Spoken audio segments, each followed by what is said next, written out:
Rede Girassol. O futuro é agora. São 12 horas. É hora de conectar as principais notícias do dia. A partir de agora, Jornal da Tarde. Girassol FM. Angola, boa tarde. Começa agora o seu jornal e estas são as principais notícias. Ministra da Educação, Luísa Grilo, não garante concurso público no setor que dirige neste ano.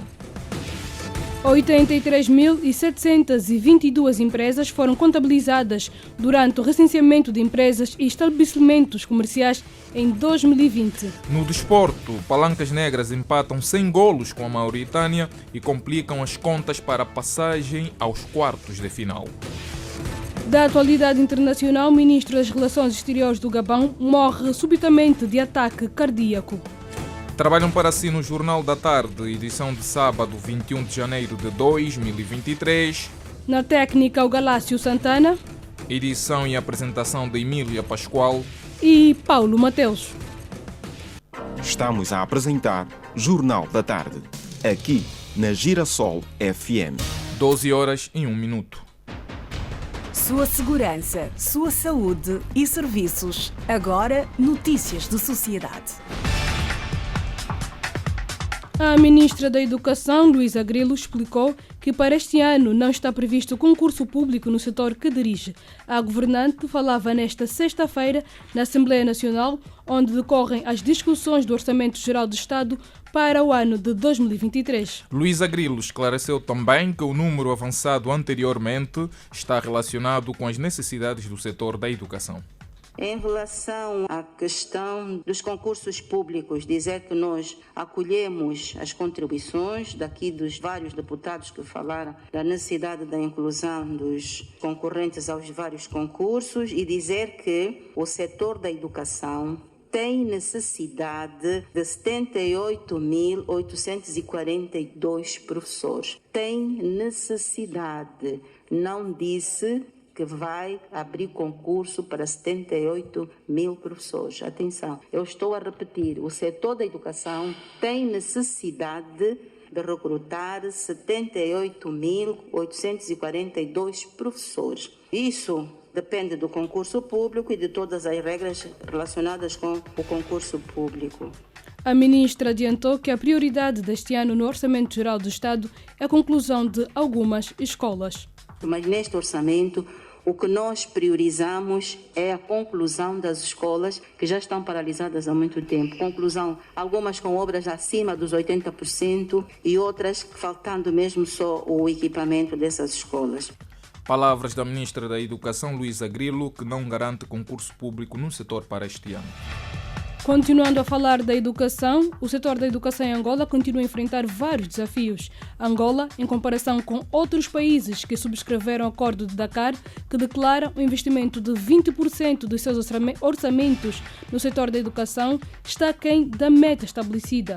O professor universitário Carlinhos Jassala afirma que o país está muito distante da realidade africana no que concerne aos investimentos na educação. A nível da região, por exemplo, foi orientado que deve-se conceder até pelo menos 20% do OGE para a educação. E o Senegal até ultrapassou, concede 27% do OGE para a educação. E nós, neste ano, quando estamos a dizer que houve aumento, qual foi o aumento? 7,6%. Nem sequer chegamos a 10%, que estamos ainda com um dígito, em vez de chegarmos já a 2 dígitos. E sem recursos financeiros, é impossível nós preenchermos todas as condições necessárias para que nós tenhamos um ensino de qualidade, para que nós sejamos capazes de colocar no ranking das melhores cidades da África e, por que não, do mundo, as nossas instituições de ensino superior. São esses os grandes obstáculos que nós temos e que normalmente devem ser dirimidos. E para o professor universitário Félix Kandumba, precisa-se de mais exigências no recrutamento dos docentes. Em termos de qualidade, ainda não é o que se espera ou a qualidade não se direciona naquilo que são as premissas de formação ou do ensino de aprendizagem para os futuros universitários. Ou seja, desta forma precisa-se mais de exigências, mais maturidade, mais direcionamento, mais qualidade também às vezes no recrutamento dos próprios docentes, como exigência das próprias entidades patronais, que são as escolas ou institutos e universidades do ensino superior, que deveriam mais primar naquilo que é a educação, no verdadeiro sentido de formar um homem, no verdadeiro sentido de formar um universitário que amanhã então vai responder à demanda das exigências do próprio país. Palavras do professor universitário Félix Candumba. O dinheiro destinado ao ensino no Orçamento Geral do Estado registrou diminuições consecutivas desde 2016 e em 2018 o montante foi de 68 mil milhões de kwanzas, menos 15% face a hoje de 2017 e menos 88% face ao Orçamento Geral do Estado de 2016. E seguimos. A falta de água potável, energia elétrica e transportes públicos são os principais problemas sociais vividos na aldeia de Kamizungu, localizada no interior da comuna de Katete, município de Icolibengo. Os habitantes daquele município da província de Luanda clamam por apoios por parte do governo provincial. Susana Tomás, precisamos da luz, a água e transporte, porque aqui passamos mal no caso de transporte, a água e a luz. Nós pedimos também ao nosso governo que olhasse mais pelos jovens, como por exemplo, temos aqui uma escola, mas não com ensino médio. Gostaríamos que o governo também olhasse por esse lado, que implementasse aqui uma escola com ensino médio. A maior dificuldade que temos aqui é o emprego. Estamos escassos mesmo de emprego. A juventude está assim parado. Você vai, corre daqui, nada dá certo, mas eu creio que o governo vai nos ajudar. A comunidade conta apenas com uma escola primária e do ensino secundário, que acolhe igualmente crianças de aldeias vizinhas, como nos conta o diretor da instituição, João Francisco. Estamos a falar em 648 alunos, tendo em conta que as nossas salas só têm a capacidade de 24 alunos, mas em função da dinâmica da comunidade, o nível populacional da comunidade, fomos obrigados a aumentar mais carteiras, de maneira que colocássemos praticamente todos aqueles que estavam com a idade compreendida para entrar no sistema de ensino sem enquadrar. Hoje, as nossas salas estão preenchidas com 46 alunos, porque tendo em conta que é uma única escola aqui na comunidade. O bairro em si tem 3 comunidades, que temos a Kamizungu 1, Kamizungu 2 e Kalawenda. E temos recebido alunos de outras comunidades, porque, por exemplo, o Jambondo só tem escola do ensino primário no primeiro ciclo. E uma boa parte desses alunos que terminam o ensino primário vêm aqui na nossa escola fazer o primeiro ciclo. Temos alunos que vivem no 44, temos alunos que vivem na Água Salgada, temos alunos que vivem no Jambondo e, inclusive, temos alunos que vivem em Katete. Desde 2019 que a organização não-governamental denominada Atos tem desenvolvido na aldeia o projeto Comunidade Sustentável, que visa diminuir as dificuldades das famílias residentes no Kamizungu. Neste caso, o presidente da organização, Itamar Vieira, conta como têm desenvolvidos os projetos. Visa conscientizar a população para trabalhar ela própria para a reconstrução. Resumidamente, ela tem 3 fases. A primeira fase, nós implementamos as necessidades básicas do ser humano, que é a água, a alimentação, saúde e educação. Então, implementamos a chafariz, a escola, o posto médico. Numa segunda fase, o empreendedorismo, que nós colocamos aqui cursos de artesanato, produz artesanato, vende-se, corte e costura, também produz vestidos, camisas também, formações profissionais, marcenaria, informática, curso de eletricidade predial, que não serve apenas para formação, mas absorvemos todos esses trabalhadores para a terceira fase, que é a mais ousada, que é a parte da reconstrução das casas. É uma comunidade só casa de chapa. Nós começamos a colocar uma fábrica de um tijolo especial, um tijolo solo-cimento ecológico. Ensinamos a própria comunidade a produzir. Começamos a reconstrução das casas, os equipamentos sociais todos. É a própria comunidade que constrói, liderado pela organização Atos. As preocupações dos aldeões foram anotadas pela vice-presidente da República, Esperança da Costa, que nesta sexta-feira trabalhou na comunidade. Depois de visitar algumas instituições naquela região da província de Luanda, Esperança da Costa falou do levantamento feito na jornada desenvolvida naquela comunidade. Esta comunidade, penso que pode, no futuro, ser um bom exemplo de comunidades resilientes, comunidade sustentável, comunidade de desenvolvimento inclusivo, onde cada habitante está sensibilizado, que tem de fazer a sua parte, tem que participar na edificação e também na questão da limpeza e da higiene da própria comunidade. O objetivo será que cada um dos departamentos ministeriais que aqui está presente e a administração local faça o seguimento evolutivo deste projeto para que de facto ele possa ser fortalecido, reforçado e consiga ser um modelo, um exemplo para ser amplificado em outras regiões consoante a necessidade. É um projeto que tem várias valências, tem baixo custo, não onera o Estado e responde, tem um impacto muito positivo, sobretudo nas comunidades mais vulneráveis, retira a precariedade e insere mais jovens a nível do empreendedorismo para poder também gerar mais renda, desenvolver negócio, insere-os no mercado de trabalho. E a administração do Icolibengo, em parceria com a empresa Angopasme, pretende incentivar os habitantes a apostarem na avicultura, segundo a gestora da referida empresa, Mônica Horta.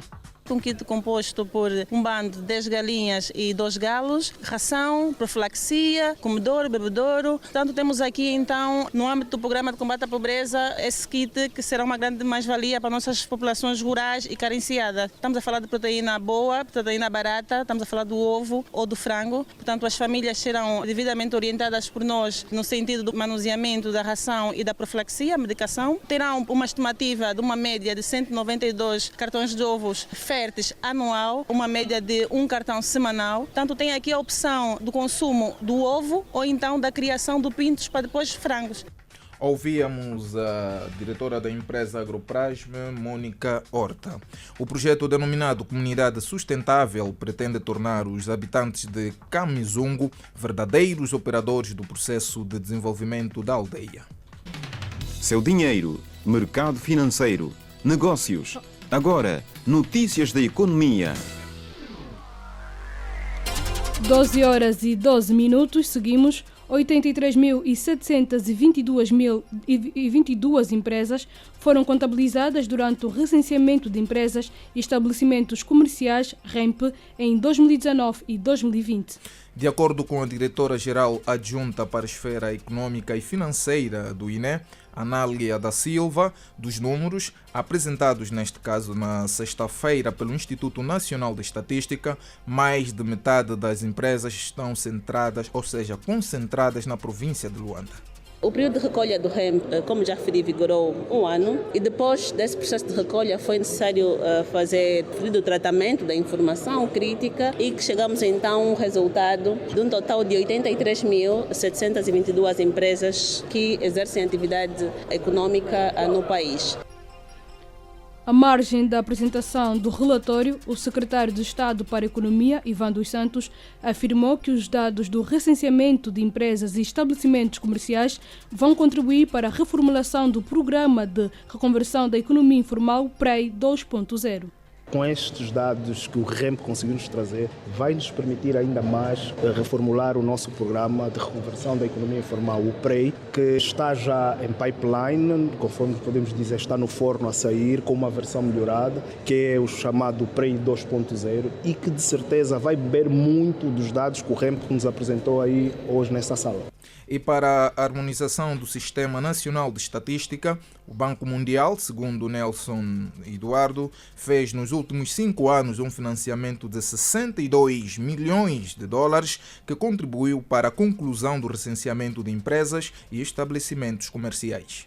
Em 5 anos, de 2017 a 2022, o Banco Mundial apoiou a modernização do Sistema Nacional de Estatística de Angola com um projeto de 62 milhões de dólares, o qual inclui o financiamento e assistência técnica ao REMP.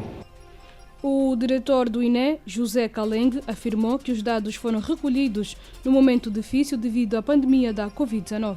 A fiabilidade dos dados não depende das modificações eventuais que ocorrem depois da operação. Por quê? Porque estes dados representam a realidade daquele momento.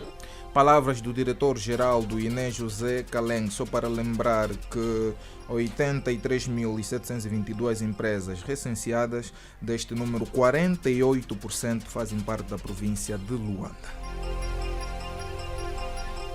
Seguimos. O Banco Nacional de Angola decidiu nesta sexta-feira adotar a redução das taxas de juro de referência como medida que visa o incentivo do aumento gradual da concessão de mais créditos à economia junto dos bancos comerciais. De acordo com o governador do BNA, José de Lima Massano, foram reduzidas a taxa básica de juro de 19,5% para 18%. A taxa de juro, também a questão da taxa de juro da facilidade permanente de cedência de liquidez de 21% para 18% e a taxa de juro da facilidade permanente de absorção de liquidez de 15% para 14%. A decisão fundamenta-se na redução da inflação observada ao longo de 2022 e das pressões inflacionistas, bem como o alinhamento das condições monetárias como objetivo da inflação de médio e longo prazo. Para a referida tomada de decisão, o Comitê de Política Monetária do Banco Nacional de Angola analisou o contexto econômico, monetário e financeiro internacional e nacional. Agora, política de Angola e do mundo. O político e nacionalista Julião Mateus Paulo Dino Matrosse lança o seu segundo volume do seu livro de memórias. Segundo o autor, esta é a sua quinta publicação, uma obra que retrata de forma épica vários pontos da sua vida enquanto político e nacionalista. Vários cenários que se encontram neste livro. A história porque não só a nova geração, há muita gente mesmo adulta, já com uma certa idade, que não se conhece bem a nossa história. E então, com aquilo que nós escrevemos, e temos aí documentos históricos da época, as pessoas hão de ler e vão saber o que aconteceu naquela época, como o MPLA conduziu a luta de libertação nacional, embora hoje as pessoas ignorem, mas isso é compreensível também. Para o nacionalista Roberto de Almeida, a obra é bem-vinda porque destapa a história recente de Angola. Os vagões da história andam a ser desviados num descarrilamento em que há responsáveis que conscientemente fazem isso. Grande parte da juventude não se preocupa com isto. Mesmo a que está muito entregue às redes sociais, à internet, etc., procuram outros factos da vida dos artistas, dos grandes desportistas, e não procuram saber da história da África, quem foram os grandes líderes que conduziram os nossos países à independência. E a prova está na pergunta desse jovem que perguntou quem foi Júlio Nyerere. Já a historiadora Rosa Cruz e Silva realça a coerência do autor ao citar na obra assuntos considerados tabus durante muito tempo. No que se refere à aplicação do marxismo-leninismo e que se percebia girar em torno da figura de Nito Alves, até por conta de muitos pronunciamentos seus em vários locais do país, nada fazia prever que a sua evolução tornasse aquele rumo, deixando o país numa situação de descontrolo, de incertezas e de luto. Palavras da historiadora Rosa Cruz e Silva. Político e nacionalista Julião Mateus Paulo Dino Matrosse lança o segundo volume do seu livro de memórias. O presidente da República, João Lourenço, nomeou o novo chefe de Estado-Maior das Forças Armadas angolanas, o general de aviação altino Carlos José dos Santos, em substituição do general do Exército Antônio Egídio de Souza e Santos. Outros dados com a Luma Tamba. Segundo uma nota da Secretaria de Imprensa do Presidente da República, o chefe de Estado tomou a decisão após ter ouvido o Conselho de Segurança Nacional. O presidente exonerou também o general José Luís Caetano Higino de Souza do cargo de diretor-geral do Serviço de Inteligência Externa e para o mesmo cargo nomeou Matias Bertino Matondo.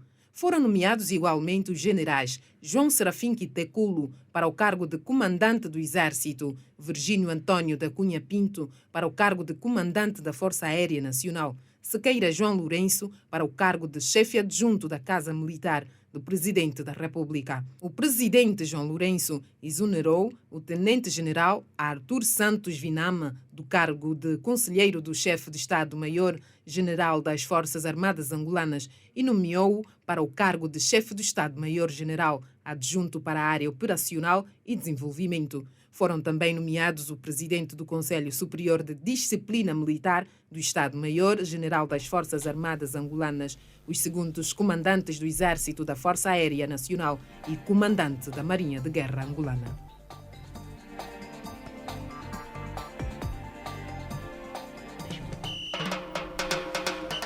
Chegou a hora dos destaques do desporto. Às 12h21, vamos aos destaques desportivos. A Seleção Nacional Sénior Masculina de Futebol empatou sem golos nesta sexta-feira diante da Mauritânia no Estádio Olímpico de Oran, cidade litoral da Argélia. Os Palancas Negras ainda continuam na Argélia, onde estarão apenas à espera do resultado do jogo entre o Mali e a Mauritânia. Unitel Basket, o Petro de Luanda derrotou o 1º de agosto por 99-94. O Petro de Luanda venceu nesta sexta-feira, o 1º de agosto, por 99-94, em jogo da 23ª jornada do Campeonato Nacional Sénior Masculino de Futebol. Estas e outras matérias vai poder acompanhar daqui a pouco no Grande Jogada. And now, the news. O mundo em notícias. O mundo em notícias. Notas da atualidade internacional a seguir, onde destacamos que o ministro das Relações Exteriores do Gabão, Michel Moussa Adamo, morreu nesta sexta-feira após sofrer de um ataque cardíaco durante uma reunião de gabinete. Edna Firmini. O homem de 62 anos, aliado ao presidente Ali Bongo Ondimba, sofreu um ataque cardíaco e morreu apesar dos esforços dos especialistas para reanimá-lo, informou o governo em um breve comunicado. Em reação à morte de Adamo, o presidente Bongo prestou homenagem no Twitter a quem chamou de amigo e um grande diplomata. Moussa Adamo nasceu na cidade de Makoko, no nordeste do país, em 1961. Depois de uma década como embaixador do Gabão nos Estados Unidos até 2020, ele se tornou o primeiro-ministro da Defesa e depois ministro das Relações Exteriores em março do ano passado. 700 casas ficaram inundadas e há registro de uma pessoa desaparecida na primeira tempestade tropical da temporada em Madagascar. A cidade no nordeste do Madagascar foi atingida pela tempestade tropical Chineso, de acordo com o Escritório Nacional de Gerenciamento de Riscos e Catástrofes. Relatórios preliminares indicam que cerca de 300 pessoas foram evacuadas. É a primeira tempestade tropical de Madagascar da temporada de ciclones 2022-2023, que vai anualmente de outubro a abril. Chuvas fortes e ventos fortes persistem, mas acredita-se que o ciclone esteja enfraquecido.